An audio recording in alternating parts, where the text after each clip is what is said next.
Also tackled in the budget deliberations was the issue on the definition of savings in the wake of the disbursement acceleration program. Secretary Abad is hopeful that legislators will allow the redefinition of the term savings. He clarified that the Aquino administration is not vying to have savings, but instead wants the full utilization of the budget to fund all proposed programs and projects. This report.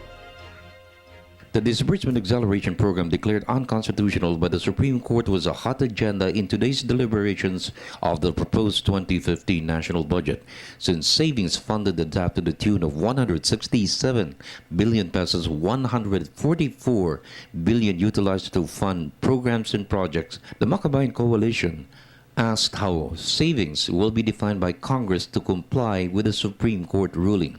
The definition has several dimensions to include what is savings, augmentation, the realignment of funds, and what priorities should be funded by savings. Budget Secretary Florencio Abad assured government will comply with how Congress defines what and how savings will be spent in the future. The GAA enumerates 3 instances when you can generate the savings, and therefore, if those appropriations are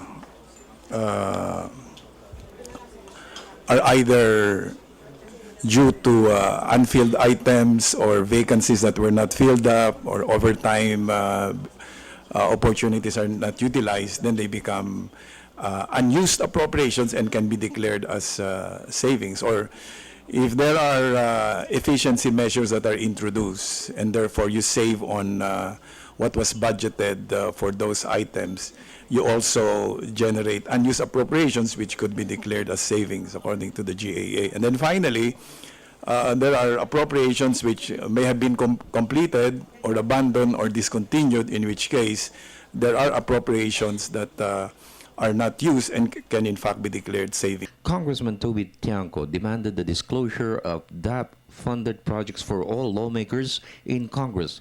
Of the 144 billion pesos, 10 billion pesos was released to cover their requests.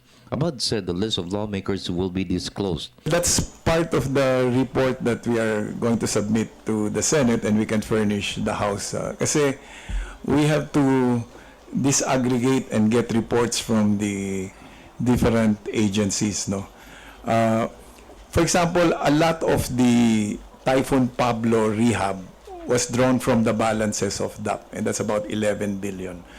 Kung meron sa Yolanda, it will really be marginal, because what we use for Yolanda were, the funds that were available made through the supplementary budget, as well as the existing QRFs and the calamity fund available at that time, Mr. Chairman. Maliit na lang talaga ho yan.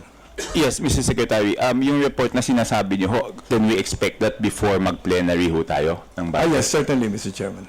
In the meantime, Abad dismissed claims the proposed 2015 national budget is geared for the 2016 presidential elections. Abad also said there is no basis to claim 501 billion pesos in lump sum funds as the pork barrel of the president. For the People's Television Network, this is Freddie Abando reporting.